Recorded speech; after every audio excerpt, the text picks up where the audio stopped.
প্রিয় দর্শক, স্বাগতম যে কথা বলতে চাই অনুষ্ঠানে। আপনাদের সঙ্গে আছে আমি জাহাঙ্গীর আকন্দ। আমার সঙ্গে আলোচনার জন্য আজ স্টুডিওতে উপস্থিত আছেন আওয়ামী লীগ নেতা অ্যাডভোকেট এবিএম রিয়াজুল কবির কাউসার এবং বিএনপি চেয়ারপারসন উপদেষ্টা হাবিবুর রহমান হাবিব। আপনাদের দুজনকেই স্বাগত জানাচ্ছি। দর্শক, দ্বিতীয় দফা উপজেলা নির্বাচনের ভোট গ্রহণ শেষে চলছে ফলাফল গণনা। সাবেক সেনাপ্রধান আজিজ আহমেদ ও তার পরিবারের নিষেধাজ্ঞা দিয়েছে যুক্তরাষ্ট্র। আলোচনা করব এসব বিষয় নিয়ে, থাকবে সমসাময়িক নানা প্রসঙ্গ। আলোচনাটা শুরু করতে চাই কাউসার ভাইকে দিয়ে। কাউসার ভাই, আপনি ইতিমধ্যেই জেনে গেছেন যে সাবেক সেনাপ্রধান জেনারেল আজিজ আহমেদের উপর নিষেধাজ্ঞা দিয়েছে যুক্তরাষ্ট্র এবং ক্ষমতার অপব্যবহার, স্বজনপ্রীতি, ব্যাপক ও দুর্নীতির অভিযোগ আনা হয়েছে তার বিরুদ্ধে। তো এই যে নিষেধাজ্ঞা দেওয়া হলো, এটা কি আসলে সরকারের জন্য কোনো বিব্রতকর বিষয় কিনা? ধন্যবাদ আপনাকে। ধন্যবাদ সমালোচক হাবিবুর রহমান ভাই। বাংলা বিষয়ের যারা অনুষ্ঠান দেখছেন সবাইকে শুভেচ্ছা, স্বাগত। প্রথমত, সরকারের বিব্রত হওয়ার কোনো কারণ নাই। জেনারেল রিটায়ার্ড আজিজ সাহেব এখন সরকারের কোনো অংশ না, কিন্তু সময়টা উল্লেখ করা হয়েছে ওই সময়টা যখন ক্ষমতায়। যুক্তরাষ্ট্র বিভিন্ন দেশে বিভিন্ন ব্যক্তির বিরুদ্ধে ব্যবস্থা নিয়েছেন, এটা ওনাদের রুটিন ওয়ার্ক, এটা ওনাদের নিতেই পারেন। কিন্তু আমরা বলবো কি, এটা কিন্তু ভিসা নীতিও, ওনার কিন্তু ভিসা বাতিল করা হয় নাই। পোর্ট অফ এন্ট্রিতে ওনাকে ঢুকতে বারণ করা হয়েছে। অনেকের কিন্তু ভিসা ক্যান্সেল করে দেওয়া হয়, সেটা করে নাই। আমিও সকালে মিডিয়াতে শুনেছি, বিকালে মিডিয়াতে শুনেছি, জেনারেল আজিজ আহমেদ সাহেব কিন্তু সুস্পষ্ট দুটা ব্যাখ্যা দিয়েছেন। ওনার বিরুদ্ধে দুইটা অভিযোগ আনা হয়েছে। একটা হলো ওনার ভাইয়ের বিরুদ্ধে, ওনার ভাইকে উনি স্বজনপ্রীতি করেছেন, কিন্তু ওনার বক্তব্যে আমরা জেনেছি যে ওনার ভাই 2002 সাল থেকে দেশের বাইরে আছেন বৈধভাবে। সো এখানে ওনার সম্পৃক্ততার কোনো সুযোগ নাই। পাশাপাশি আরেকটা অভিযোগ করেছেন কেনাকাটায়। সেটাও বলেছেন যে উনি দায়িত্ব নেওয়ার 2 দিন আগেই এই কেনাকাটা সম্পন্ন হয়েছে। সো এখানে ওনার সম্পৃক্ততা নাই। দেখ, এগুলো ব্যাখ্যা হবে, কারণ দেখানো হবে, সেটা বিষয়। তা আমরা মনে করি কি, এটা নিয়ে আপনি যে কোশ্চেনটা করলেন, প্রথমত সেনাবাহিনীর একজন শীর্ষ কর্মকর্তা হিসেবে হয়তো সেনাবাহিনীও দেখভাল করবে, বা উনি হয়তো বিষয়টা, কারণ আমার যতটুকু মনে পড়ে আল জাজির একটা রিপোর্ট হয়েছিল, ওটা কিন্তু উনি প্রতিবাদ করেছিলেন যে রিপোর্টের অনেক কিছু সত্য নয়। আল জাজিরা কিন্তু এরপর কথা বলে নাই, বা রিপোর্টটা কিন্তু সরিয়ে ফেলা হয়েছিল। যা কি কারণে এই সময়টা করা হয়েছে সময় বলে দেবে। আমরা মনে করি যে এটাতে আপনার কথায় আর কি সরকারের বিভ্রান্তর কিছু নেই, বা এটা সরকারের পার্টও না। আমরা মনে করি যে মার্কিন যুক্তরাষ্ট্রের সাথে আমাদের সম্পর্ক অটুট আছে। নির্বাচনের আগে যেটা অস্বস্তি ছিল, আপনি লক্ষ্য করে দেখেছেন কিছুদিন আগে ডোনাল্ড লো এসেছিলেন, উনি কিন্তু ওনার হেডলাইনই ছিল যে আগের অস্বস্তি কাটিয়ে আমরা ভবিষ্যতের দিকে চলতে চাই।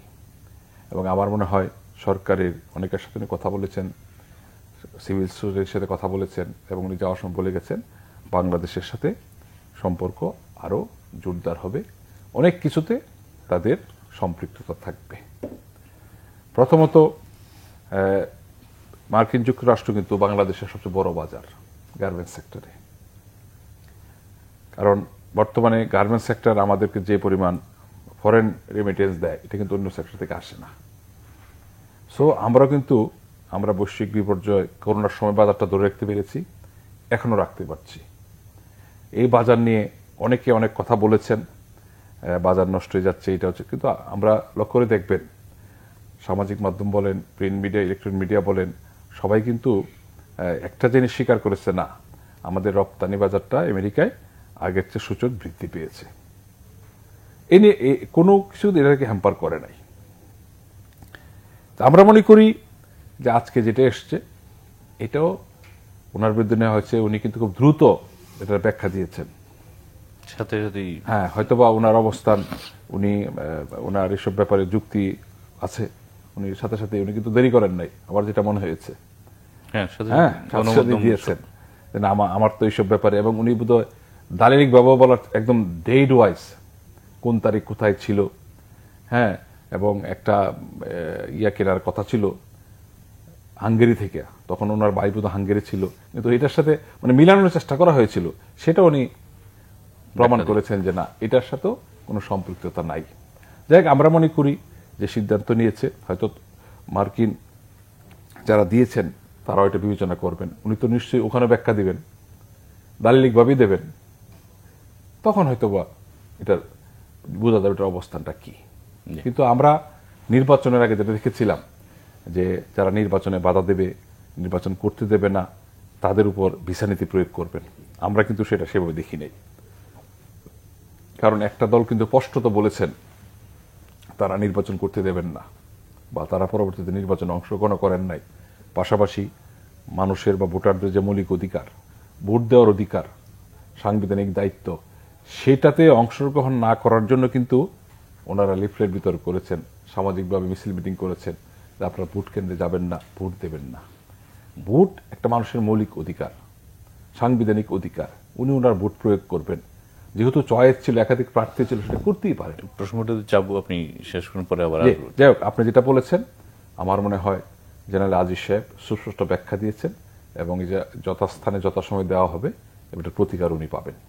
জি, আমি আপনার কাছে যাচ্ছি যে বিশ্বের অনেক দেশের নাগরিকদেরই আপনার যুক্তরাষ্ট্র নিষেধাজ্ঞা দিয়েছে। এখন প্রশ্ন হচ্ছে যে এই নিষেধাজ্ঞা আসলে কি আসে যায় বা এর কি প্রভাব পড়তে পারে? আপনাকে ধন্যবাদ। দেশনেত্রী বেগম খালেদা জিয়া এবং তারেক রহমানের পক্ষ থেকে দর্শক শ্রোতাদেরকে শুভেচ্ছা, স্বাগতম। আসলে ভিসা নীতি নিয়ে আমি কথা বলতে চাই না, বা জেনারেল আজিজ আহমেদকে যে নিষেধাজ্ঞা দিয়েছে তা নিয়ে আমি বেশি কথা বলতে চাই না। এর ব্যাখ্যা দিয়ে উনি ওনার মতো করে বলবেন। আমার ভাই রিয়াজুল কবির কাউসার আজ আমাদের পক্ষে কথা বলার চেষ্টা করেছেন, কিন্তু আমি তো আমার দেশে তো উনি তো অপরাধী। উনি যখন বিজেপিতে ছিলেন তখন উনি বলেছিলেন আমাদেরকে গুলি দেওয়া হয়েছে তো দেখার জন্য না, মিছিলে আক্রমণ করার উদ্দেশ্যে উনি কথাগুলি বলেছেন। এটা একটা মহা অপরাধ, একজন বাহিনী প্রধান কথা বলতে পারেন না। তারপর 2 নম্বর মহা অপরাধ করেছে, অমার্জনীয় অপরাধ। সেটা হলো 2018 সালের এই যে রাতের ভোট হয়ে গেল, 100% ভোট কাস্ট হলো।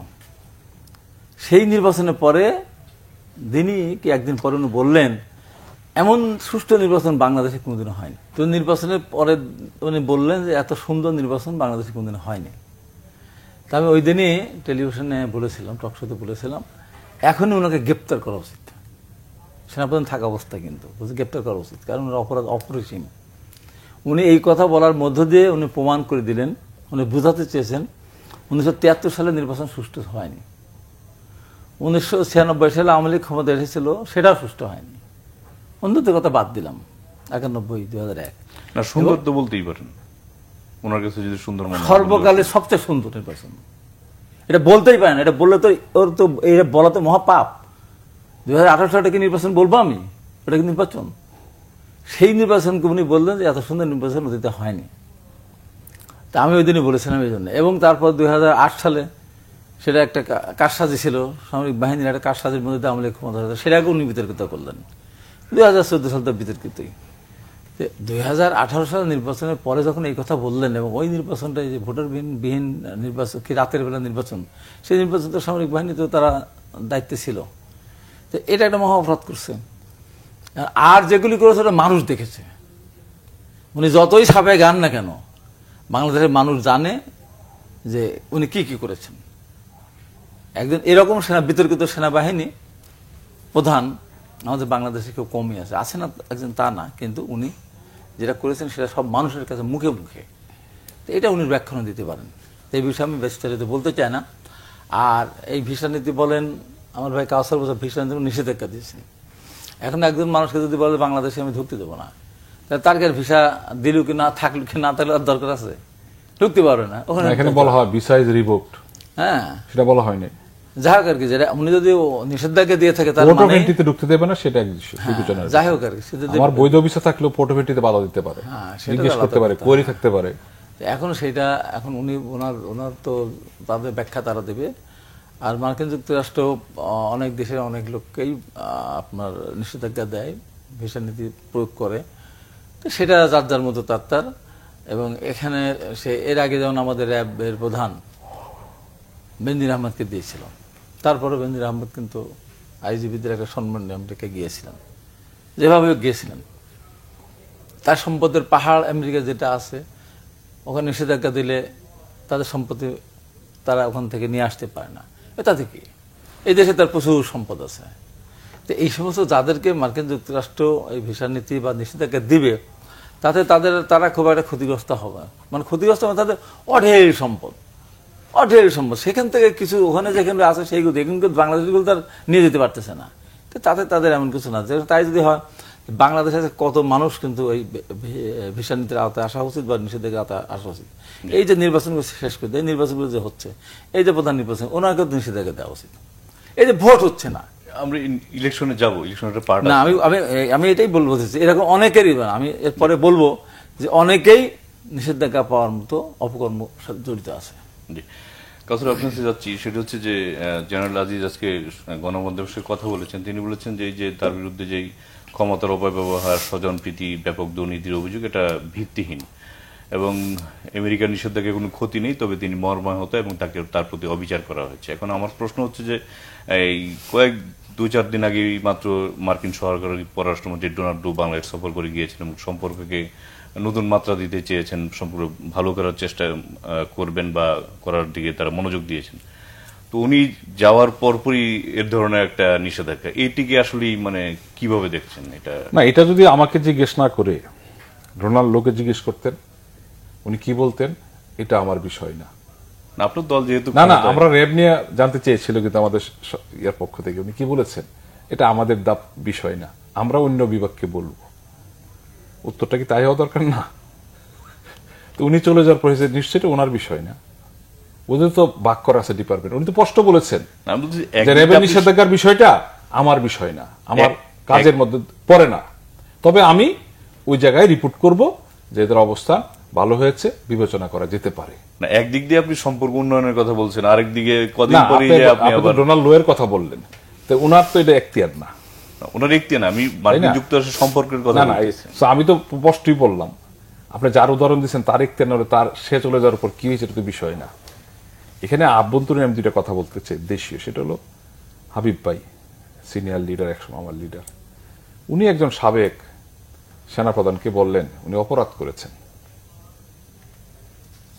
এটা কিন্তু খুব মানে এই টার্মটা খুব ভালো না। সর্বোচ্চ পদ আছে জেনারেল, বাংলাদেশে কিন্তু উনি একজন জেনারেল। উনি প্রায় বোধ 5 বছর বিজিবির ইয়ে ছিলেন, ডিজি ছিলেন এবং 4 বছর সেনাপ্রধান ছিলেন।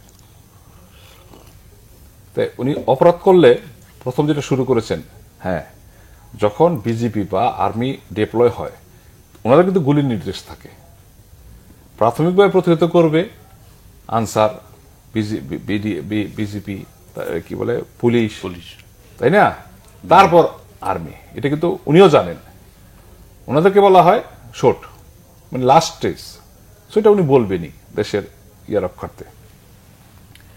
আমি মনে করি ওনাকে এটা বলার মানে ঠিক না।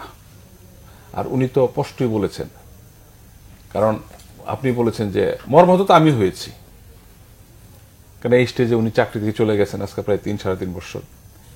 এই সময় ওনার মধ্যে এই অবরোধটা আসা, এটা মর্মাহত হবেনি। ওনার তো আমরাও মর্মাহত, যেটা এই স্টেজ হয়তো এটা ঠিক হয় নাই। যাক, উনি ওনার পক্ষ থেকে নিশ্চয়ই এটার প্রতিকার চাইবেন, যেহেতু উনি স্পষ্ট বলে, এবং আমি শুনেছি ওনার দাল্লিক বিষয়গুলো আর কি, এবং ডে টু ওয়ারি তার যে বিষয়গুলো আছে সেটা হবে।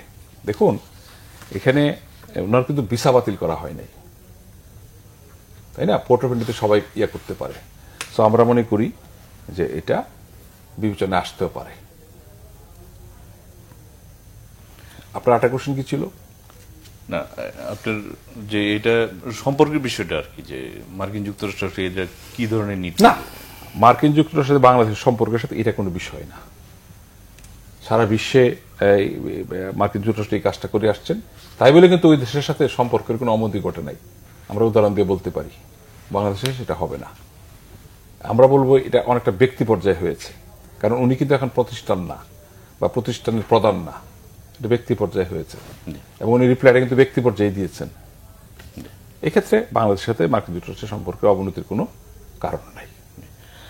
আজকে বিএনপির মহাসচিব বলেছেন যে আপনার এই যে নিষেধাজ্ঞা এটা বিভ্রান্তিকর, এর আগেও র্যাবের উপরে স্যাংশন দেওয়া হয়েছিল, কিন্তু র্যাবের বা সরকারের যেই আপনার হয়রানিমূলক কর্মকাণ্ড সেগুলি বন্ধ হয়নি, তো নিজেদের কাজে নিজেদেরই করতে হবে। তার মানে কি বিএনপি আশা করেছিল যে মার্কিন যুক্তরাষ্ট্র বাংলাদেশে যে আপনারা যে গণতন্ত্র আন্দোলন করছেন সেটা করে দিবে বা এরকম সহযোগিতা করবে, এ ধরনের কোনো আশা কি করেছিল কিনা?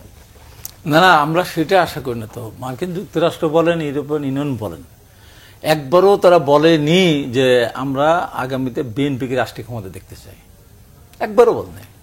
তারা বলেছে অংশগ্রহণমূলক নির্বাচন, পার্টিসিপেটরি নির্বাচন হওয়া উচিত। কিন্তু আওয়ামী লীগের পক্ষে যারা বলেছে, ভারত, চীন, রাশিয়া, তারা স্পষ্টই বলেছে যে আওয়ামী লীগকে ক্ষমতা থাকতে হবে, পার্থক্য তো 1000 মাইল দূরে। সেই জন্য মহাসচিব নিষেধাজ্ঞার কারণ কি হয়েছে? কারো কি প্রমোশন ঠেকেছে? ঠেকে নেই। কোন প্রমোশন হয়েছে? আইজিপি হয়েছে, কেউ আইজিপি ছিল, এটা মনেই করে না। আমি তো বললাম মনেই করে, মনে না করলে না করলো। আর আমার ভাই রিয়াজুল কবির কাছে যেটা বললেন না, সেনাপ্রধান ছিলেন, বিজিবি প্রধান, তাতে আমার কি যায় আসে? আমার কি যায় আসে? উনি যে অপরাধটা করেছেন সেই অপরাধের সাজা উনিকে পেতে হবে। আমি 18 সালে নির্বাচন করেছি, ক্ষত বিক্ষত হয়েছি, হেলিকপ্টারে ঢাকায় এসেছি, ভোট রাত্রেবেলা হয়ে গেছে, তারপর ভালো ভোট বলবেন তাই বলবো না? আমরা যখন আন্দোলন করেছি উনি বলেছেন ওনার কাজ ছিল বর্ডার পাহারা দেওয়া, বর্ডারে কিলিং হচ্ছে, বর্ডার প্রতিদিন আমার লোক মারা যাচ্ছে, উনি সেখান থেকে এসে এখানে গুলি করার নির্দেশ। উনার কি বিজেপির কি দেশের ভিতরে আভ্যন্তরীণ শান্তি ছিল রক্ষা করার দায়িত্ব কি বিজেপির? এই দায়িত্ব হলো পুলিশের। উনি ওখানে গুলি করতে পারেন না, এখানে গুলি করার জন্য উনি বলেন গুলি কি আমাদেরকে এমনি দেওয়া হয়েছে? এত বড় একজন অপরাধ দিচ্ছে, সেনাপ্রধান হোক আর যেই হোক না কেন, রাষ্ট্রপ্রধান হলে তো তার বিরুদ্ধে ব্যবস্থা হওয়া উচিত। দেশের মানুষকে ভোট দিতে দিবে না, রাষ্ট্রপ্রধান, সরকার প্রধান যেই হোক না, দেশের মানুষকে ভোট যারা দিতে দিবে না, সে আমার চোখে কোনোভাবেই আমি তাকে ক্ষমা করতে পারি না। কেন আজকে এই যে আমরা 24 সাল নির্বাচন করতে পারলাম না? আমার কি অপরাধ? আমাকে নির্বাচন অযোগ্য ঘোষণা করলো। সর্বপ্রথম এই বাংলাদেশে আমাকে নির্বাচন অযোগ্য বিনা কারণে, বিনা অপরাধে। আমি তো বলেছি বারবার, গাড়ি পড়ে নাই, গাড়ির মালিক নেই, গাড়ির চ্যাসিস নাম্বার নাই, গাড়ির নাম্বার প্লেট নাই, সাজা দিয়ে দিল, টকশো থেকে ধরে নিয়ে আসলো 2 বছর, 2 বছর, 4 বছর। কেন? কেন? আমি তো এদেশের আন্দোলন সংগ্রামে ছিলাম, মুক্তিযুদ্ধে গিয়েছি, আমার অপরাধটা কি?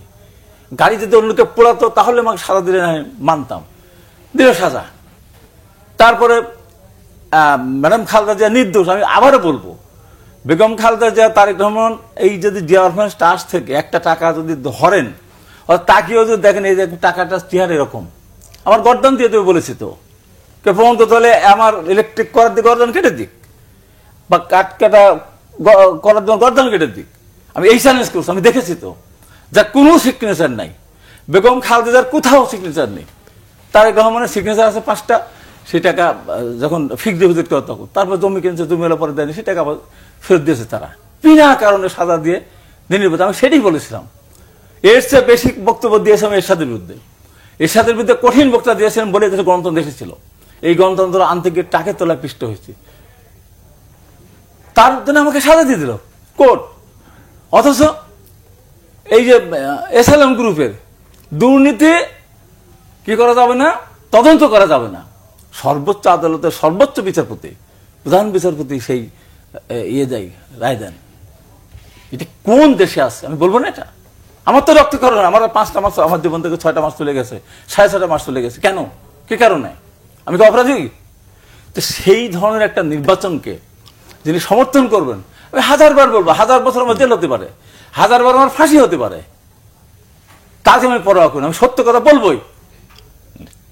আমি দেশের আন্দোলন সংগ্রাম করেছি, মুক্তিযুদ্ধে গেছি এই অন্যায় স্বীকার করার জন্য, একথা আমি বলবোই যে তারেক রহমান, বেগম খালেদা জিয়াকে যারা সাজা দিয়েছেন, একদিন অবশ্যই, যেহেতু একটা টাকা টাকার জায়গায় রয়ে গেছে, সেহেতু একদিন তাদের মাফ চাইতে হবে। যারা সাজা দিতে সে যেই হোক না কেন, দিয়েছেন যিনি, দেওয়ার ক্ষেত্রে তারা এগিয়ে গেছে না। আজকে এই যে আজকে ভোট হলো, কয় % ভোট হয়েছে? 10-12%, 15%। কেন? 100 ভাগের ভিতরে 10-12% ভোট দেবে, তারপরে সিল মারামারি হবে। সর্বশেষ হয়তো সকালে বলবো, এখন টেলিফোন দেখে 30%, এর আগের দিন বলে 30 থেকে 40, আর 30 থেকে 40 অনেক ডিফারেন্স। এই যে মানুষের টাকা খরচ করতে, এই তো বিচার হবে না একদিন। মানুষ ভোট সেন্টারে যাবে না, মানুষ ভোট দিবে না, আপনি কোটি কোটি টাকা খরচ করবেন, শত শত কোটি টাকা খরচ করবেন, জাতীয় নির্বাচনে আপনি 2300 কোটি টাকা খরচ করলেন, কি কারণে? বিএনপিকে নির্বাচন করতে দিলেন না। আমার ভাই রিয়াজুল কাদের বলছে যে ভোট দিতে না, এটা আমরা 88 সালে আওয়ামী লীগ নির্বাচনে গিয়েছিল, রিপ্রেজেন্ট করে নাই, নির্বাচন প্রতিহত করে নাই, 96 সালে প্রতিহত করে নাই, ইলেকশন সেন্টার পুড়িয়ে দেয় নাই, মানুষের উপর আক্রমণ হয় নাই, সম্পদ ধ্বংস হয় নাই, 173 দিন হরতাল হয় নাই। কিসের জন্য? হ্যাঁ, মনে করেছে যে দলীয় সরকার নির্বাচন গেলে আমি জিততে পারবো না, সেজন্য আমি সর্বোচ্চ চেষ্টা করি, যাতে আন্দোলন করে, রক্ত দিয়ে, সংগ্রাম করেই আমরা 91 সালে আমাদের অধিকার প্রতিষ্ঠা করেছিলাম নিরপেক্ষ নির্বাচনের মধ্য দিয়ে। তো সেই এইটা অন্যায়ভাবে থার্ড সাহেব ওরা করে দিলেন, যেটা কোনোভাবে হয় না, তো সেটা আমি প্রতিবাদ করবো না। আমার উপরে আপনি স্টিল বোমা চালাবেন, আমার বুকে আপনার পিস্তল ধরবেন, আমার মাথায় আপনি রাইফেল ধরবেন, আমি বাঁচার চেষ্টা করবো না।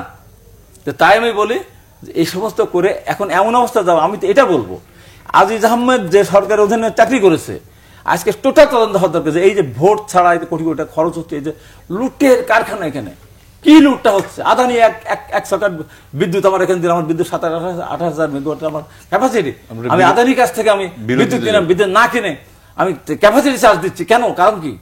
এই বিচার হবে না? বিদ্যুৎ খাতে যে বছরে এই কয়েক বছরে যে 1 লক্ষ কোটির উপরে যে ক্যাপাসিটি চার্জ দিয়েছে, এর বিচার হবে না? এ কথা বলবো না? এ কথা বলে জেল দিবে, তাহলে বসে থাকবো? আরে নাট বল্টু কিনবে, আবার 5,000 টাকা একটা নাট বল্টু দাম 1 লক্ষ 1.5 লক্ষ টাকাতে আপনি কিনবেন, বলবো না? এই সমস্ত অপরাধের বিচার সামনের দিকে হবে। আমরা বিরতি নিয়ে আসি, তারপর আপনি বলবেন। প্রিয় দর্শক, নিচ্ছি ছোট্ট একটি বিরতি, সঙ্গেই থাকুন, ফিরছি খানিক পর।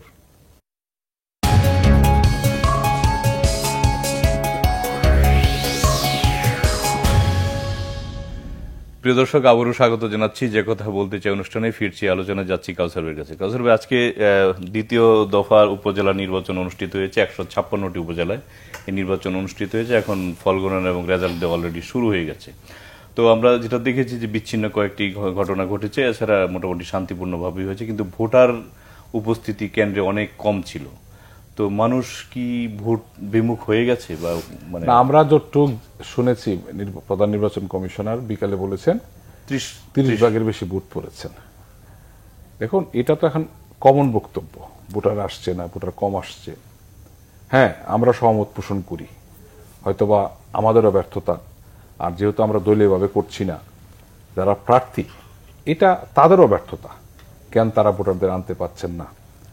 আর আমি আর একটা কথা বলবো কি, আমি একটা ভোটার, আমারও তো একটা মৌলিক দায়িত্ব, সাংবিধানিক দায়িত্ব, জাতীয় সংসদ নির্বাচন হোক, স্থানীয় সরকার নির্বাচন হোক, ভোট দেওয়া।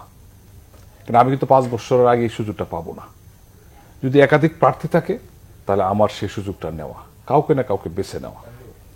কিন্তু দুর্ভাগ্য হলো, একটা দল মানে ভোটারদেরকে ভোট কেন্দ্রে আসতে বারণ করছেন। এটা কিন্তু মৌলিক অধিকার মানে হরণ করার একটা প্রক্রিয়া। আমার নেতা হাবিব ভাই, কিন্তু জানেন যে আমি হাবিব ওসিম কমিটির, ছাত্রলীগের কেন্দ্রীয় কমিটির মেম্বার ছিলাম। এই যে হাবিব ভাই অনেক কিছু বলে ফেলেছেন, সব উত্তর দেওয়া যাবে না। শুধু এটা বলবো যে আমরা 80-র দশকে যে আন্দোলনটা করেছিলাম, এটাকে একটা সামরিক সরকারের বিরুদ্ধে, ভোটো বাদের নেতৃত্বে, আজকের প্রধানমন্ত্রী জনতা শেখ হাসিনার নেতৃত্বে। এখন কিন্তু দেশে সামরিক শাসন নাই, সামরিক শাসন আসার সম্ভাবনা খুব ক্ষীণ। এখন নির্বাচিত সরকার, গণতান্ত্রিক সরকার, নির্বাচিত প্রতিনিধি সরকার চলছে এখন। আপনি এখন যে দলে আছেন, সেই দলের পক্ষে তো এই 16 বছর যাবত আন্দোলন করে যাচ্ছেন, ঘোষণা দিয়ে যাচ্ছেন, টকশোতে কথা বলে যাচ্ছেন, পারছেন না। 2টা কারণ। একটা হলো, আপনারা যে ঘোষণা দিচ্ছেন, দাবি দিচ্ছেন, আন্দোলনের ঘোষণা দিচ্ছেন, এইগুলো হয়তোবা মানুষের গ্রহণযোগ্য না। আর পাশাপাশি হলো, জনসম্পৃক্ততা না থাকলে কোনো আন্দোলন সফল হয় না। এবং যেহেতু আন্দোলনটা করছেন আওয়ামী লীগের বিরুদ্ধে, আওয়ামী লীগ কিন্তু এই পর্যন্ত এই 77 বছরের দলটা আন্দোলনের মধ্যে দিয়ে জায়গায় আসছে। কিছুটা করেছেন জাতির পিতা বঙ্গবন্ধু শেখ মুজিবের নেতৃত্বে, তারপরে 81 সাল থেকে আজকের প্রধানমন্ত্রী শেখ হাসিনার নেতৃত্বে। আমরা বলবো, আওয়ামী লীগ বঙ্গবন্ধু নেতৃত্বে সফল হয়ে দেশ স্বাধীন করেছে। আজকে বঙ্গবন্ধু জননেত্রী শেখ হাসিনার নেতৃত্বে দেশকে এগিয়ে নিয়ে যাওয়ার, মানুষের মৌলিক অধিকার পূরণের সংগ্রামে সফল হয়েছে। দেখুন, এটা আপনি বলতেই পারেন, আমিও বলি যে ভোটার সংখ্যা শতকরা হারটা, কিন্তু আপনি কিন্তু বলেছেন মোটামুটি নির্বাচন সুষ্ঠু হয়েছে, শান্তিপূর্ণ হয়েছে। তাহলে কি ধরে নেব আমরা কি ধরে নেব? এমন হয়েছে যে জাল বুটে 2000 কেন্দ্র বন্ধ হয়ে গেছে, বা সংঘাত হয়েছে, সিল মারামারি হয়েছে, ভোট কেন্দ্রে ঢুকতে দেওয়া হয়নি, কোনো অভিযোগ এসছে? এই আমরা আমাদের যদি এই 7-8টা নিউজ চ্যানেল দেখি আমরা কি এই অভিযোগটা বলতে পারছি? তাহলে এই বিষয়টা কি আপনাদের ভালো লাগছে না? 2 দফা গেছে, 3, 4, 5 দফা আছে, হয়তো ভোটার বাড়বে। এটাকে তো আপনি একটা ইস্যু তৈরি করতে পারেন না। দেখেন, আমাদের দেশে নির্বাচন কমিশনকে বিতর্কিত করার অনেক চেষ্টা করা হচ্ছে। এখন আমাদের পার্শ্ববর্তী বৃহত্তম গণতান্ত্রিক দেশে নির্বাচন হচ্ছে, লক্ষ্য করে দেখেছেন? এক দল আরেক দলের বিরুদ্ধে কথা বলেন, এবং ওনাদের কিন্তু এই ধাপে ধাপে নির্বাচন হচ্ছে, ফলাফল ঘোষণা হচ্ছে না। ফলাফল ঘোষণা হবে 4 জুন। এ নিয়ে কোনো কথা শুনেছেন? আমাদের যদি ট্রেজারিতে ব্যালট পেপার রাখা হতো তাহলে কত কমপ্লেন হতো। আমাদের এই জিনিসটা আস্থাটা থাকা দরকার। নির্বাচন কমিশনকে বিতর্কিত না করে নির্বাচন কমিশনকে যে শক্তিশালী করা যায়, তাহলে আমরা এটার ফলাফল পাবো। আমি বলি না যে একটা দল মানে চিরদিন ক্ষমতায় থাকবে, কিন্তু আমরা মনে করি নির্বাচন কমিশন থাকবে, ক্ষমতা পরিবর্তনের জন্য, নির্বাচন করার জন্য সাংবিধানিক নির্বাচন কমিশন কাজ করে যাবে। তাদেরকে বিতর্কিত করে, তাদেরকে দোষ দিয়ে নিজের ব্যর্থতা অন্যের গায়ে চাপানোর যে বিষয়টা, এটা থেকে বেরিয়ে আসতে হবে। আমি ভাই, সেটা হচ্ছে যে এবার নির্বাচনে দলীয় প্রতীক দেয়নি, আওয়ামী লীগও দেয়নি এবং অন্যান্য যারা রাজনৈতিক দল অংশগ্রহণ করেছে তারাও দেয়নি। তো দেখা যাচ্ছে যে ভোট কেন্দ্র যেভাবে ফাঁকা গিয়েছে, এবং তাতে করে আওয়ামী লীগের যে কৌশল, সেটা আসলে কতটা কাজে লেগেছে? আমি বলি, প্রধান নির্বাচন কমিশনকে জিজ্ঞাসা, এবারও কি ধান কাটতে গেছে? না, উনি একটা ব্যাখ্যা দিয়েছেন আজকে, আবারও দিছে না। উনি যেটা বলেছে যে সেটা হচ্ছে যে আপনার উৎসাহব্যঞ্জক নয়, বড় রাজনৈতিক দলের অংশ না। তাহলে উনি আরেকবার বলেন ধান কাটতে গেছে। গতবার ধান কাটতে গেছিল, তারপরে উনি দিন শেষে বললেন 36%, 30 থেকে 40 বলি, আবার 36% বলেন। এবার তো ধান কাটা নাই গেল। তারপরে আমার ভাই রিয়াজুল কবির কাউসার যেটা বলছে, এর সাথে হলো সামরিক সরকার ছিল, তার বিরুদ্ধে আমরা আন্দোলন করেছি। এখন আন্দোলন করতে হবে কেন? এখন কেন আমি নির্বাচন পার্টিসিপেট করতে পারবো? আন্দোলন করছেন কেন এখন? নির্বাচন পার্টিসিপেট আমি নির্বাচন করলাম না, ভালো কথা। তো ভোটার 30% হলো, 20%, 15% হলো কেন? সিল মারার পরে কোথাও সিল মারছে, তো মারার পরে 30%। তাহলে এটার দায়িত্ব থেকে নিবে? ভারত থেকে 30% ভোট কাস্ট হবে। আপনার জাতীয় নির্বাচন করলেন, সেখানে আপনার ভোট পড়া 10-15% ভোট কাস্ট হলো, আপনার লাস্টে একজন বলেন 28% বলতে একজন পার্সেন্ট হলে 40% বলো, তারপরে বলে 41%। এটাকে তামাশা, দেশটাকে তামাশা, এটাকে তামাশা দেখার জন্য আমরা মুক্তিযুদ্ধে গিয়েছিলাম? এটাকে তামাশা মানুষকে নিয়ে? আপনি একবার বলবেন যে প্রতীক দিয়ে নির্বাচন করতে হবে, স্থানীয় সরকার নির্বাচন পৃথিবীর বিভিন্ন দেশে হয়, ভারতের বিভিন্ন জায়গায়। কত ব্যাখ্যা আমরা কতবার বললাম যে স্থানীয় সরকার নির্বাচন দলীয় প্রতীকে হলে অনেক সুশীল মানুষ থাকে, কলেজের টিচার থাকে, স্কুলের হেডমাস্টার থাকে, তারা নির্বাচন করতে চায়, জনসভা করতে চায়, তারা বঞ্চিত হবে না। উদাহরণ দিল, সারা পৃথিবীর উদাহরণকে নিয়ে আসলো। এখন প্রতি বদ্ধ নাই কেন? না, বাতিল হয় না, কিন্তু আইন আছে, আইন থাকা অবস্থায় সেই কাজটা না করা মহান নাই, এটা আর একটা অপরাধ। আমি আইন প্রণয়ন করলাম যে এইটা দলীয় পতাকা নির্বাচন হবে, আমি আজকে আইন না বাতিল করে আমি নির্বাচন করা, এটা আর একটা অন্যায়, এটা আর একটা অন্যায়। যদি বিএনপি নির্বাচনে যেত তাহলে প্রতীক থাকতো, তখন চেয়ারম্যান প্রতীকে সিল মারা শুরু করেছিল কয়েক বছর ধরে। যেমন যদি বিএনপি যায় নাই, এখন প্রতীক বরাদ্দ বাদ। এখন কেন বরাদ্দ বাদ হলো? যদি দল যাকে নমিনেশন দিবে প্রতীকে, ম্যাক্সিমাম হেরে যেত। নৌকার প্রতীকে তো মানুষ ভোট দেবে না। 300 আসনের মধ্যে 62 আসনে নৌকাকে পদদলিত করেছে আওয়ামী লীগের যারা সমর্থক নেতা, তারা। এইবার 4,500 উপরে উপজেলা নির্বাচন, খুব বেশি হলে 1-150 পেত, সব নৌকা প্রতীক হেরে যেত। এই নৌকা প্রতীক যেন হেরে না যায়, লজ্জিত না হয়, সেই কারণে তারা নৌকা প্রতীক বাদ দিয়ে দিল। এবার দেখেন কতখানি অসহায় একটা দল, তারপরে যেন কথা বলে, এটা শুনতে ইয়ে লাগে যে 28টি দল গেল তাদের সাথে সম্মাননা দল নির্বাচন করতে 2007-এর 7 জানুয়ারি। এবারে একটি দল, মানে এর ভিতরে 24-25টি দল গেল না। শুধু গেছে সংসদে বিরোধী দল তারাও প্রার্থী দিচ্ছে না। একটা মনে গতবার একটা দিচ্ছে, এবার তাও দেয়নি। এখানে রাশেদ ইনু এবং ওয়ার্কার্স পার্টি এরা প্রতীক দিয়ে নির্বাচন করতেছে, আওয়ামী লীগ নিজেরাও প্রতীক দেয়নি। এটা এটা এটা কোনো দেশের কোনো একটা আইন হলো, দেশের একটা কোনো ইয়ে হলো, যা ইচ্ছা তাই করবেন আপনি, ট্যাক্স দেবে মানুষ, মানুষ কি করবে, আর আপনি যখন ইচ্ছা প্রতীক দিবেন, যখন ইচ্ছা প্রতীক বাদ দিবেন, ভোটার আসবে না, মানুষ ভোট কেন্দ্রে যাবে না, আপনি নির্বাচন করবেন, আর নির্বাচন কমিশন করবেন, তার আস্থা আনতে হবে। কিসের আস্থা? তার বিচার হবে, ভবিষ্যতে বিচার হবে। এই যে ভোটারবিহীন নির্বাচন করার কারণে, এই যে কোটি কোটি শত শত কোটি টাকা নষ্ট করার কারণে তাদের বিচার হবে। এই যে ইভিএম মেশিন কিনে রাখছে কয়েক হাজার কোটি টাকা, যেখানে ভারতে একটা 25-26 কি 16-17 হাজার টাকা, সেখানে 2 লক্ষ টাকা দিয়ে একটা ইভিএম মেশিন কিনছিল। সেই মেশিন দিয়ে নির্বাচন করে এত ই করছে। জাতীয় নির্বাচনের সময় বললাম আমরা 151টা করবো না, 150টা করবো, পর দেখে একটা করলো না। এই যে টাকা আত্মসাৎ করতেছে, আর সেখানে ম্যাডাম দাবি ছিল যে ইভিএম নির্বাচন না হয়, আমাদের দাবি তো মানে না। আমরা বলতেছি নিরপেক্ষ সরকার ওদের নির্বাচন দেয় না, যদি সংবিধান এখন সংবিধান হয়নি, তো সেটা তো দেয় না। আর সেটা দিল। এখন সরকার ছিল না, টাকা লুট করে শেষ করছে। এই আজিজ আহমেদের মতো লোকজন, বিভিন্ন লোকজন টাকা চুরি করে আপনার বেগম পাড়া, আমেরিকাতে বলেন, কানাডা বলেন, মালয়েশিয়া বলেন, আজকে যত লুটেরা, এই যে কাতারে নাকি দুবাইতে, এই প্রসঙ্গে আসবো আমরা না শেষ করে দিয়ে, এই যে এইসব টাকা, দেশে টাকা তো নাই, আজকে ব্যাংকগুলি খালি। এই অবস্থা কেন হলো বলেন? এত স্বাধীনতা 53 বছর পর আজকে আমি ভোট কেন্দ্রে যাবো না, ভোট দেবো না, ভোট হবে আমি তাকে দেখবো, এটা কি? এটার জন্য আমরা আমরা আমরা এই দেশের স্বাধীনতার জন্য আমরা সব মানুষ আন্দোলন করেছিলাম। কাউসার ভাই, আজকে সিএসি যেটা বলেছেন যে 30% ভোট পড়েছে, যা উৎসাহব্যঞ্জক নয়, বড় রাজনৈতিক দলের অংশ না নেয়া, ভোট দিতে মানুষকে নিরুৎসাহিত করার কারণে ভোট কাস্টিং কম হয়েছে, রাজনৈতিক সংকট আরেকটি কারণ। তার মানে কি বিএনপি যে মানুষকে ভোট বর্জনের আহ্বান জানিয়েছিল সেটি সফল হয়েছে বলে আপনি মনে করেন?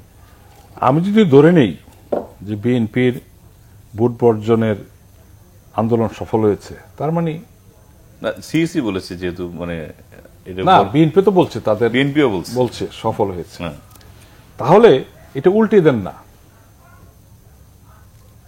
তার মানে এর চেয়ে যে ভোটারটা, ওনারা আহ্বান জানাক যে আপনারা ভোট কেন্দ্রে আসেন, আমাদের ভোট দেন, তাহলে তো হয়ে যায়। জাতীয় সংসদ বলেন আর স্থানীয় সরকার বলেন, আপনারা বলেন যে আপনারা ভোট কেন্দ্রে আসেন, আমাদের ভোট দেন সরকারের বিরুদ্ধে, সেটা বলছেন না কেন? কেন্দ্রে দাঁড়ানোর মতো দেখেন, এই টক শো একটা চ্যানেল, কিন্তু লক্ষ লক্ষ লোক দেখে। নির্বাচনটা কিন্তু একটা জায়গায় না, হাজার হাজার বুথে। যেমন জাতীয় সংসদ নির্বাচন 300 আসন, প্রায় 42,000 ভোট কেন্দ্র। এই উপজেলা নির্বাচন তো প্রায় সম পরিমাণ ভোট কেন্দ্র, বরঞ্চ কিছু কিছু ক্ষেত্রে বেশি ভোট কেন্দ্র হয়ে থাকে। সেই জায়গায় আপনাদের অবস্থাটা কি? নির্বাচন তো ইশতেহার দিলে আর ঘোষণা দিলে নির্বাচন হয়ে যায় না, মাঠ পর্যায়ে অবস্থান দরকার। আন্দোলন করে তো প্রমাণ করেছেন যে সেই অবস্থাটা আপনাদের নাই। এখন বর্জন বলে আপনারা কাটাতে চান, পাশ কাটে থাকতে চান, এটা কিন্তু জনগণ বা ভোটাররা দেখছে। ওনাদের কিছু কিছু নেতা লক্ষ্য করে দেখেছেন, প্রথম ধাপে কিন্তু 7জন 8জন 7জন ওনাদের নেতা উপজেলা ভাইস চেয়ারম্যান, উপজেলা চেয়ারম্যান নির্বাচিত হয়েছেন, অনেকেই নির্বাচন করেছেন। ওনারা কিন্তু চাচ্ছেন, বিএনপি যারা দলীয় নেতা কর্মী, যে না, আমরা আর নির্বাচনের বাইরে থাকতে চাই না, বর্জনে কোনো অর্জন নাই। কারণ এটা পরীক্ষার খাতার মতো, লেখলে নাম্বার, না লেখলে নাম্বার নাই।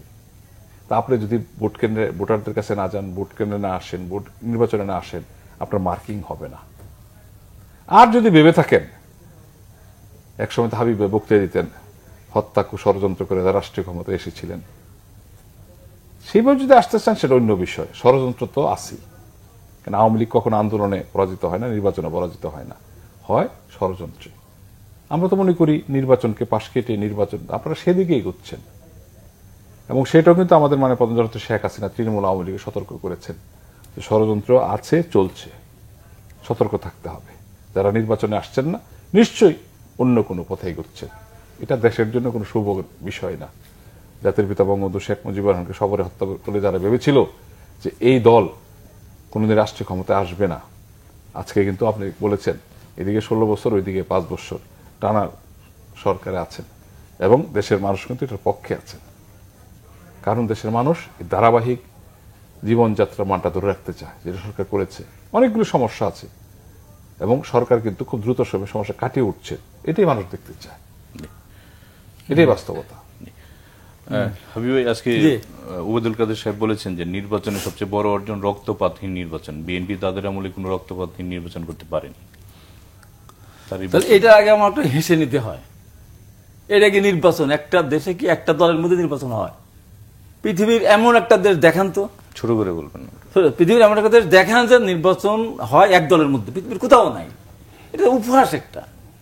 আর একটা আমার রিয়াজুল ভাই কাউসার ভাই বললো যে আন্দোলন সংগ্রাম বলেন, এই যে বলে যে আমরা যাচ্ছি না ভোট কেন্দ্রে, আমরা তো পারছি না, আমরা যাবো কি করে? আমরা তো বাধা দিচ্ছি না, আমরা জনগণকে আহ্বান জানাচ্ছি যে এই নির্বাচনের কোনো মূল্য নাই, এই নির্বাচনের এই সরকার নির্বাচন দেওয়ার কোনো দরকার নেই। আমার পাবনা জেলা 9টা উপজেলা, একজনও চেয়ারম্যান প্রার্থী দাঁড়ায়নি, একজনও না। 4 জন দাঁড়াইছে, একজন মহিলা নিয়ে, তারা ওই অবস্থার মধ্যে, তারা ওরকম দল অত বড় পদের কেউ না, তারা সামান্য অত কিছুই আছে। তো এই যে নির্বাচন, আমাদের দোষটা কোথায়? তো আপনাদের এত প্রার্থী এক একটা জায়গায়, আমার আজকে একটা নির্বাচন, একটা নাম বলবো না, 7 জন প্রার্থী আওয়ামী লীগের চেয়ারম্যান প্রার্থী, 7 জন। দেখা যাবে দিন শেষে ভোট কাস্ট আছে 15-20% বা 25% ম্যাক্সিমাম। এই যে অবস্থা, তার মানে মানুষ ভোট কেন্দ্রে যাচ্ছে না। আওয়ামী লীগকে তো মানুষ বয়কট করছে, পুরাপুরি বয়কট করছে আওয়ামী লীগকে। এই জন্য এই নির্বাচন এখন বন্ধ করে দিয়ে অনতি বিলম্বে সংসদ ভেঙে দিয়ে নিরপেক্ষ সরকার অধীনে নির্বাচন দেন, দেখেন কত % ভোট যায়। একবার আপনি ভাবেন না, 2008 সালে 87% ভোট কাস্ট দেখালেন। 87% ভোট কাস্ট ছিল হয় কোনো দিন? 10% ভোট সিল মারা ছিল, 77% ভোট মানুষ দিতেছিল। সেই ভোট কমতে কমতে কমতে কমতে সবসময় আমরা দেখেছি যে স্থানীয় সরকার নির্বাচন ভোট বেশি কাস্ট হয়। কোথায় 87 আর কোথায় 30%, তা বাস্তবে 30% হয়নি, সেই মেরিটের 30%। এরপরে আওয়ামী লীগ মনে করে যে তার ক্ষমতা থাকা উচিত, এরপরে তারা মনে করে দেশ চালানো উচিত। দেশের আজকের অর্থনৈতিক অবস্থা ভঙ্গুর অবস্থা, ডলার নেই, আজকে সংকট চলছে। টাকা দিয়ে আপনি চীনের সাথে এখন আপনি বাণিজ্য করতে যাচ্ছেন, ভারতের সাথে টাকার বিনিময়ে আপনি করতে যাচ্ছেন। রূপপুর পারমাণবিক বিদ্যুৎ কেন্দ্রে এখন আপনার টাকা দিয়ে চীনের সাথে করে আপনি বিল পেমেন্ট করতে যাচ্ছেন। তো এই জন্য বলি যে কেন হচ্ছে এটা, সমস্ত টাকা এই যে সিন্ডিকেট, আওয়ামী সিন্ডিকেট, এই যে মানে ব্যাংকগুলিকে খালি করে দিয়েছে, ব্যাংক লুট হয়ে গেছে, টাকা নাই, অর্থ নাই, কিছু নাই। তো এই অবস্থায় আওয়ামী লীগের উচিত এইভাবে টাকা নষ্ট না করে সংসদ ভেঙে দিয়ে একটা নিরপেক্ষ নির্বাচনে জনগণ অংশগ্রহণ, একটা নির্বাচন হোক, যে তাহলে সম্মানটা বাড়বে। এখন তো কোনো সম্মান নাই, একটা এর মতো এতিমের মতো আমরা বসবাস করতেছি। ভারত, চীন, রাশিয়ার দিকে আমরা তাকাই আছি, নিজস্ব বলতে কিচ্ছু নাই। ভারত গুলি করে মারে শেষ করি, আপনি চীনের বর্ডারে একটা মারুক্ত দেখে ভারত ও থাকে কিনা, দেশ দখল করে নেবে চীন। আবার পাকিস্তানে মারুক না কেন, পাকিস্তানের ভঙ্গুর রাষ্ট্র, একেবারে ওরা কি বলে তলাবিহীন রাষ্ট্র। একটা যেন কি ভাষা আছে আমার এই মুহূর্তে মনে পড়তেছে না, যে সেই দেশের এক বর্ডারে একটা কিলিং, একটা হত্যা করতে দেখে ইন্ডিয়া সাহস করে দেখে, আর আমার বাংলাদেশে প্রতিদিন মারতেছে, কিচ্ছু বলতে পারছে, কারণ ইন্ডিয়া আমাকে ক্ষমতায় রেখেছে। অতএব ইন্ডিয়ার বিরুদ্ধে আমি বলতে পারবো, আমার লোক যতই মারুক না কেন, আমার নিশ্চয় বসে থাকা চেয়েছে দেখা ছাড়া কিছু নেই। এটা অমর্যাদাহীন একটা জাতি হিসাবে আজকে আমাদেরকে সারা পৃথিবীর কাছে আমাদেরকে মাথা নত করতে হচ্ছে। এসব লজ্জার আর কিছু আছে? তাই আমি মনে করি যে এখনো সময় আছে দেশটাকে বাঁচানোর জন্য সরকারের সিদ্ধান্ত নেওয়া উচিত বলে আমি মনে করি। কথা ভাই, আপনি হাবিবের প্রশ্নের উত্তরগুলি দিয়েন। আমি শেষে একটা প্রশ্ন করতে চাই, সেটা হচ্ছে যে এই যে 30% ভোট পড়লো উপজেলা নির্বাচনে, তো আওয়ামী লীগ তো বিশাল ভোট, যদি আপনি ধরেন জাতীয় নির্বাচন হিসাব করেন, সেক্ষেত্রে আওয়ামী লীগের নেতা কর্মীরা কেন ভোট কেন্দ্রে যায় না বা ভোট দিতে যায় না? এটা নিয়ে একটি সমালোচনা কিন্তু বিরোধী মহলে আছে। না, এটার বিভিন্ন প্রেক্ষাপট হতে পারে। 2 ধাপ হয়েছে, পরের ধাপে পারবে না এমন তো না, বাড়তে হতে পারে। কারণ আমাদের ভোট কিন্তু ফ্ল্যাকচুয়েট করে, 69% ভোটও পড়ে, আবার যেমন প্রথম ধাপে 69% ভোট পড়েছে কোনো কোনো উপজেলায়, আবার কোথাও 31% ভোটও পড়েছে। সো আপনি বলতে পারেন না যে কোন ইয়েতে কত ভোট পড়ে, গড়টা এটা বলা হয়েছে। আপনি দেখেন 4.5 লাখ ভোটারের উপজেলা আছে, আবার 1,31,000-এরও উপজেলা আছে। তা আপনি তো সেম ভোট পড়বে না। দেখুন, আমরা তো একটা নির্বাচন মানে সাংবিধানিকভাবে ক্ষমতা পরিবর্তন, এগুলো জাতীয় সংসদ, পাশাপাশি স্থানীয় সরকারে যেন নিয়মিত নির্বাচনটা হয়, প্র্যাকটিসটা কিন্তু আমরা রেখেছি। সিটি কর্পোরেশন বলেন, উপজেলা বলেন, পৌরসভা বলেন, ইউনিয়ন পরিষদ বলেন, একটা কিন্তু সরকার সঠিক সময় মানে 5 বছর 90 দিন পার হলে কিন্তু নির্বাচনগুলি হচ্ছে। এই যে একটা প্র্যাকটিস ধরে রাখা, এটাতে আপনারা বিশ্বাস করেন না। সংসদ ভেঙে দিতে হবে কেন? 2028-29 সালে মেয়াদ শেষ হলে আসে নির্বাচনে, কার অধীনে নির্বাচন, এটা তো মুখ্য বিষয় না, নির্বাচন করবে নির্বাচন কমিশন। আপনাদের যদি সে অবস্থান থাকে ভোট কেন্দ্রে, বুথে, তাহলে মোকাবেলা করেন। আপনাদের ইশারায় যদি জনগণ ভোট কেন্দ্রে না আসে, সেই ভোটার কেন্দ্রে আসতে বলেন, আপনাদের পক্ষে ভোট দিতে বলেন। ক্ষমতা পরিবর্তনের হাতিয়ারকে সেভাবে নেন। ষড়যন্ত্রের প্রতি আগাচ্ছেন কেন? দেশের ক্ষতি হয় এমন কোন মেসেজ বাইরে দিচ্ছেন কেন? আমাদেরকে কোন দেশ ধরে ক্ষমতায় বসিয়ে দেয় নাই, ক্ষমতার এক্সচেঞ্জ করে দেয় নাই। ক্ষমতা চেঞ্জ করেছে, মানে পরিবর্তন হয়েছে এদেশের ভোটার এবং জনগণের মাধ্যমে। এটা বুঝতে হবে। ব্যবসায়িক কারণ থাকতে পারে, কিন্তু যে কোন দেশ বসিয়ে দিয়েছে এই অবস্থা বাংলাদেশের এখন আর নাই। আমি বলি প্রথম উত্তরটা দিয়ে, 2014 সালে সুজাতা সিং কেন ছিল ভারতের একজন সচিব, আওয়ামী লীগকে হাতে ধরে বসিয়ে দিয়ে যায়নি। আবার যেটা বলতেছে ভোটাররা ভোট কম বেশি, পার্সেন্টেজের চেয়ে কম বেশি হওয়ার কথা না, যত ওইটাই হোক না কেন। আর আরেকটা কথা বলতে হবে, স্বীকার করতে হবে যে আমরা এবার নির্বাচনে যাই বা না যাই, এর আগে 96 সালে তো আওয়ামী লীগ নির্বাচন জানি, তাহলে আওয়ামী লীগ অফিসকে বন্ধ করে দিয়েছিল বিএনপি। 88 সালে আমরা নির্বাচন কেউ জানে, তখনকে বন্ধ করে দিয়েছিল। তো নির্বাচনের সময় 28 অক্টোবর থেকে নির্বাচন পর্যন্ত বিএনপির অফিস বন্ধ করে রাখলো, শত শত পুলিশ পাহারা দিল। তাহলে একটা অফিস বন্ধ থাকলে সেখানে কে আপনার ফর্ম বিক্রি করবে, কে যাচাই বাছাই করবে, কে সাক্ষাৎকার নেবে, কে নমিনেশন দেবে? এই কথাটা আওয়ামী লীগ আর বলা উচিত না, কোনো বুদ্ধিজীবী এই কথা বলা উচিত না। আমি মনে করি এটা বলা একটা মহা অপরাধ। জি, আমরা শেষ পর্যায়ে আপনাদের দুজনকে ধন্যবাদ জানাচ্ছি আলোচনা অংশগ্রহণের জন্য। প্রিয় দর্শক, আজ এ পর্যন্তই। কাল দেখা হবে একই সময়ে। ভালো থাকবেন, সুস্থ থাকবেন সে প্রত্যাশায় আজকের মতো এখানে বিদায় চাইছি। ধন্যবাদ সঙ্গে থাকার জন্য সবাইকে।